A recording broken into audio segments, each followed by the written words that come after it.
I was looking at old Ike quotes, and I decided I love the guy, based on quotes alone. Quotes alone. I know he did some things that weren't great as president. Of course, one of them being with that great proclamation event against the sort of how to rout out un-American activities. You can't do it by being un-American, and then made Richard Nixon his running mate. Yeah, that was unfortunate. That was a mistake. He said, here's another quote from Eisenhower, "May we never confuse honest dissent with disloyal subversion." Okay, these are great quotes. These are, I mean, all the things that I wish Bush or Cheney had read at some point in their lives. Bush not familiar with Ike.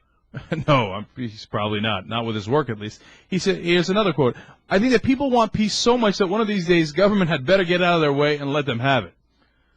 Did you know, it sounds like Kucinich so far, by the way, okay? Did you know that Eisenhower was against dropping the bombs? I did not know that, no. I didn't know that either. I was shocked by that. Turns out he was pretty strongly against dropping the bombs. He thought, and this is totally against conventional wisdom, you know, people say, oh, we had to because so many Americans were going to die. Listen to this. He's got a much longer quote on it, but I'll give you the shorter one. He said, "I was against it on 2 counts. First, the Japanese were ready to surrender, and it wasn't necessary to hit them with that awful thing. Second, I hated to see our country be the first to use such a weapon." He says, character in many ways is everything in leadership. God, this is, somebody should have read this to Bush when he was a kid.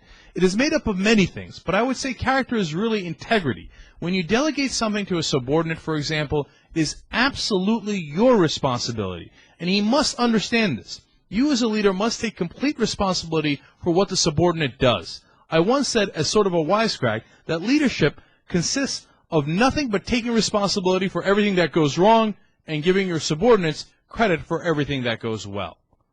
It is the exact opposite of what George Bush does. Yeah. If anything happens to, by miracle of miracles, go right, he takes immediate credit for it. If anything goes wrong, it wasn't me. It was him, it was Brownie, it was that, it was this, but not me. And, you know, and of course, if you read them. By the way, I don't think Bush spends a tremendous amount of time blaming his own subordinates. That is one thing I don't think he does. No, the immediate guys, the ones that know where the bodies are buried, like Gonzalez, he doesn't do. But if you're outside that immediate circle, he will bury you in a flat second. Especially if you're a soldier. Yeah, let alone the commanders in the field and everybody else. I like Ike. I wish the Republicans went back to that. Young Turks. That we hold, a fire crack, a flash of light.